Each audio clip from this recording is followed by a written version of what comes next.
स्वागत है आप सबका सच न्यूज नेटवर्क में और मैं हूं यासिर शेख। सच न्यूज नेटवर्क की टीम हमेशा आपके साथ हर पल की खबर लेके आती है और इस वक्त की बात करें, इस वक्त हम आधार शिविर कटरा में हैं और बात करें हम कल की, जैसे टेरर अटैक जो है वो पहलगाम में हुआ, श्रीनगर में हुआ, उसी के चलते पूरा जम्मू कश्मीर जो है वो सड़कों पर है। पूरा जम्मू कश्मीर जो था वो बंद था, जम्मू कश्मीर का बच्चा जो था वो सड़कों पर था। उसी के चलते आज जो है वो कटरा भी जो है वो पूरा बंद था। उसी के चलते हमारे साथ आज सोन चंद जी हैं कटरा से, इनके पास हम पहुंचे हैं और हम बात करें कटरा की या जम्मू कश्मीर का कोई भी मुद्दा होता है उसको लेकर जो है वो सामने आते हैं, इन्हीं के साथ बात करेंगे। लेकिन इससे जो ये टेरर अटैक है इसको ये किस तरीके से जो है वो देखते हैं। सोन चंद जी, अपना कीमती टाइम जो है, अपना कीमती समय देने के लिए बहुत बहुत शुक्रिया। और हम आपको बताएंगे जिस तरह का लेकर टेरर अटैक होता है और जम्मू कश्मीर का बच्चा जो है वो सड़कों पर है, आप इसको किस तरीके से देखते हो? सबसे पहले आपके जितने भी दर्शक देख रहे हैं उनको जय माता दी। मेरा नाम सोहन चंद है और मैं कटरा में रहता हूँ। जो बेकसूर लोग जो छुट्टियां मनाने गए थे, घूमने गए थे, जिनको पता नहीं कि मौत भी छुट्टी घूमने पे आती है, उन लोगों को जो गोली मारी गई, और सबसे बड़ा दृश्य जो दुख का है और जो दर्द दे रहा है पूरे हिंदुस्तान को, जो मेरी बहन जो अपने पति को गोद में लेके बैठी है और पत्नी सुन्न हो गई है, ना हंस रही है ना रो रही है, नई शादी हुई है उनकी, और ऐसा जो हुआ है वो मुझे बड़ा दुख दे रहा है और पूरे हिंदुस्तान को वो दुख दे रहा है। 30 से ज्यादा लोग अभी तक जो आ रहा है ऑफिशियल रिपोर्ट की, वो दर्दनाक मौत जो उनकी हो चुकी है। आज हम लोग कटरा में रहने वाले, हम यात्री के सिर से कमाते हैं और खाते हैं। अगर हमारा यात्री सेफ नहीं है तो हमारा रोजगार भी सेफ नहीं है। अगर हमारा यात्री को अगर सुरक्षा नहीं है तो समझ लो कि अगर किसी की जान की सुरक्षा नहीं सरकार कर सकती तो फिर क्या फायदा इनका। आज पूरा हिंदुस्तान रो रहा है और चिल्ला रहा है, मोदी जी इसको सफाई करो। इससे हम परेशान हो चुके हैं। शिवकोड़ी में बस जा रही थी यात्रियों की, अंधाधुंध फायरिंग हो गई, आज तक आतंकवादी नहीं दिखे, लोगों के घर में लाशें चली गई। वहां पे भी यही हुआ, लोग मर गए, हमारे देश के नागरिक, लाशें जा रही हैं घर में। हिंदुस्तान रो रहा है, मांग कर रहा है कुछ ऐसा करो हर बंदा सुरक्षित महसूस करे, चाहे यात्री हो चाहे लोकल हो, पूरा हिंदुस्तान सुरक्षित महसूस करे।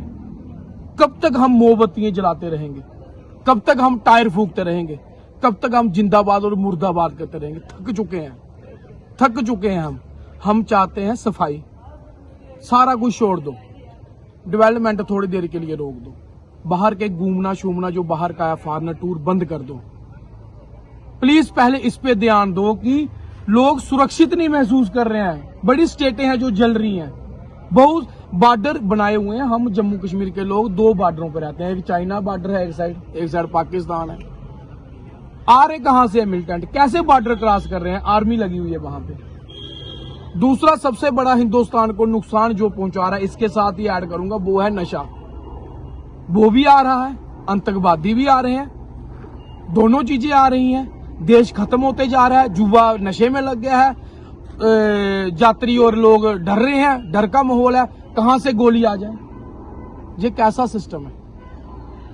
देश बोल रहा है, बच्चा बोल रहा है हम आपके साथ खड़े हैं, लेकिन करें क्या आप? 1 हमला 2 हमले, कितने हमले हो चुके हैं, लोग डरे हैं। सीआरपी पुलवामा में हुआ था, आज तक नहीं पता लगा कहां से आरडीएक्स आया, कितने लोगों की डेड बॉडियां घर में चलेंगी। कब तक हमारी माता बहनें विधवा होती रहेंगी और पूरी जिंदगी मृत्यु होती है। पति की मृत्यु हो गई, उसके साथ उसकी पत्नी जिंदा है लेकिन उसकी भी मृत्यु हुई है। वो पूरी जिंदगी सोचती रहेगी मेरा पति के साथ ऐसे हुआ था, वो मर गई है, वो जीते जी मर जाता है। मैं कहना चाहता हूं ऐसा नहीं होना चाहिए। इतने अच्छे देश हैं, 0 मिलिटेंसी कर दी है। यूएई है, मलेशिया है, बैंकॉक है, कितनी दूर हमारे अरबपति लोग भाग गए हैं बाहर। रिपोर्ट है 80% अरबपति लोग बाहर भाग रहे हैं, कहते हैं और कहीं देश में रहेंगे। मैं चाहता हूं, आज हिंदुस्तान की एक मांग है सब कुछ बंद करो, कुछ नहीं चाहिए। देश में सफाई चाहिए, किसी का बच्चा नहीं मरना चाहिए, किसी हमारा भाई नहीं मरना चाहिए, किसी का सुहाग नहीं मरना चाहिए, किसी का बाप नहीं मरना चाहिए गोली से। जो क्या फायदा है? हमें तो समझ नहीं आ रही है हम कर क्या रहे हैं, किस जगह में जा रहे हैं, किस दिशा में जा रहे हैं। हमारे कटरा में यात्रा स्टेशन है, इधर यात्री नहीं आएगा तो हमारी रोटी बंद हो जाती है। 60% ऐसे लोग हैं जो 1000 और 2000 के बीच कमाते हैं, जैसे होटल के कमरा लगाने वाले, रेडी वाले, ऑटो वाले और जो छोटे मोटे लोग, ये क्या करते हैं 1000-2000 की इनकम है इनकी, सिर्फ बस इतनी इनकम है इनकी। और अगर यात्रा एक दिन नहीं आए, दूसरे दिन इनकी हालत खराब हो जाती है। तो मैं ये कहना चाहता हूं कि माता वैष्णो देवी के चरणों में यात्री सुरक्षित महसूस आज नहीं कर रहा है। श्रीनगर में जाना था लोगों ने घूमने, अब घर में जा रहे हैं। और हमारी यात्रा पिछले दिनों शिवकोड़ी में कांड हुआ, उसमें ठप हो गई। अब ये वाला हुआ, फिर नहीं चलेंगे। आप सुरक्षा दें, आपके पास एजेंसी हैं, आर्मी है, बहुत आर्मी है आपके पास, बहुत एजेंसी है आपके पास। आपके पास सैटेलाइट में उधर से दिख जाता है कहाँ पे मिलिटेंट है, आपके पास ड्रोन है, हेलीकॉप्टर है, चलाओ देखो कहाँ पे, ढूंढ के मारो, गोली मारो इनको। कोई नहीं बोल रहा है गोली नहीं मारो, कोई नहीं बोल रहा है इनको हाथ डालो। पूरा हिंदुस्तान बोल रहा है, हिंदुस्तान का हर एक नागरिक बोल रहा है कि इनको गोली मारो। कोई इनसे बात नहीं, जो इनकी मदद करता है उनको गोली मारो। और बात करें सोन जी के, जिस तरह नेशनल हाईवे NH-44 भी बंद थी और उसी के चलते हम रामबन की बात करें, बड़ा दुख के मनाजर हमने वहां पर देखे कि ट्रकों में जिस तरह माल मवेशी, अपने वीडियोस काफी सर्कुलेट हो रही हैं सोशल मीडिया पे, आपने देखी होंगी, उसकी लिए क्या बोलोगे आप? मैं यही बोलना चाहूंगा कि सिर्फ भाषण देने में और जागो जागो करने में कोई नहीं जागेगा। जहां से हमारी गाय माता आती है वो श्रीनगर को जाती है, जहां कहीं और जाती है, वो आती किस रूट से है? कठुआ से आती है, सांबा से आती है, पंजाब से आती है। कितने नाके हैं? रामबन कैसे पहुंची? 10 नाके लगे होते हैं। वो कैसे वहां पहुंच जाती है? उधर नाका है, कठुआ में नाका है, सांबा में नाका है, उसके बाद जजर गोल्डी में नाका है, मनवाल मानसर में नाका है, जहैनी में नाका है, चनैनी में नाका है, रामबन तक अगर वो वीडियो दिख रही है, मतलब कि पता नहीं कितनी जाते होंगे, कितने ट्रक जाते होंगे। फिर उसके बाद जब हमारे लोग पकड़ते हैं, कुछ लोग पकड़ते हैं, फिर उनपे FIR लग जाती है, उनका भविष्य खराब हो जाता है। कोई ऐसा सिस्टम बनाओ, कोई ऐसा सिस्टम होना चाहिए जे काम बंद ही कर दे सारे।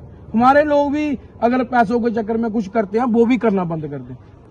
अगर बातें करनी है तो बातों से कुछ नहीं होगा। मैं चाहता हूं 3-4 चीजों पे स्ट्रिक्ट एक्शन होना चाहिए। एक, जो नशा करते बेचता है या नशा कहां से आता है, पूरी तह तक जाए, आया कहां से। एक 10 ग्राम, 20 ग्राम, 15 ग्राम वाला नहीं चलेगा। इधर माल आया किस देश से, बॉर्डर कैसे क्रॉस हुआ, किसकी ड्यूटी दी। देश नौजवान के ऊपर खड़ा होता है। नौजवान नहीं होगा तो देश तो खत्म है। नौजवान ही तो हमारी रीढ़ की हड्डी है। दूसरे नंबर, ये जो चल रहा है कि आज इसका ट्रक रोका, देखते हैं कभी उधर ट्रक पकड़ा। क्या कर रही है फोर्सें? नाके क्यों लगाए हुए होते हैं? क्यों नाके लगाए होते हैं? करते हैं वो नाकों पे।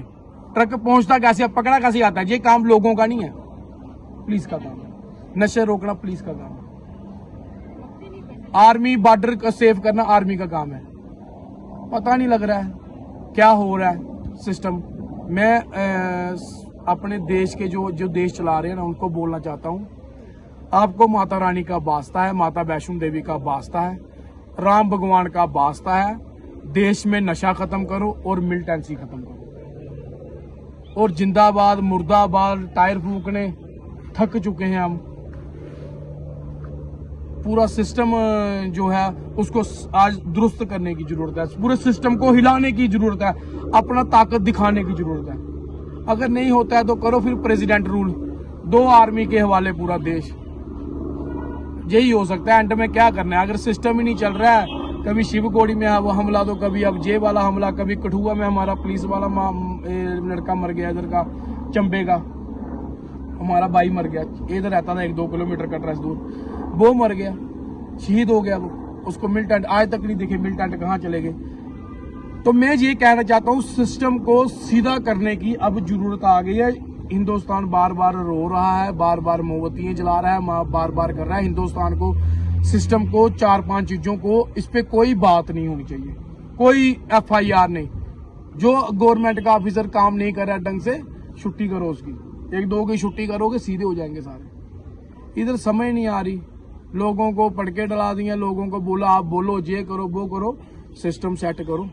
और सिस्टम सेट करोगे, हर नागरिक सुरक्षित महसूस करेगा अपने आप को। इधर माँ जो हमारे लोग, जम्मू की माँ है ना, उनकी आंखें अंदर चले गई हैं रो रो के, उनके बच्चे जो है नशों में लग गए हैं। किसको बता रही है? जो रिश्तेदार, जब जो रिश्तेदार जाते हैं ना उनके घर में, कभी मैं भी जाता हूँ ना, जिनके लोग बच्चे नशे कर रहे हैं, रोती रहती हैं, बताती रहती हैं, चिट्टा कर रहा है, 2 बार सेंटर भेज दिया, 3 बार सेंटर भेज दिया, इधर जाओ कटरा में घूमने, हमारा बच्चा नशे कर रहा है, इसको बचाओ, ये करो। आम बात हो चुकी है जी, नशे वाली बात आम हो चुकी है। मिलिटेंट वाली बात भी ऐसे लग रहा है आम हो चुकी है। लेकिन उनके जो, जिनके घर में ऐसा हुआ है ना, माता रानी उनको शक्ति देना, उनको हिम्मत देना, उनको ताकत देना, राम भगवान जी उनको ताकत देना, हौसला देना। बड़ा दुख होता है जब किसी के घर में डेड बॉडी जाती है और लेट जाती है और ऐसी वजह से जाती है। चलो ये तो भगवान के ऊपर भी नहीं छोड़ सकते, एक्सीडेंट हुआ, ये तो सीधे गोली मारी गई है, कपड़े उतारे गए हैं। तो मैं यही कहना चाहता हूँ गृह मंत्री अमित शाह जी से और मोदी जी से, सिस्टम को सुधार दो।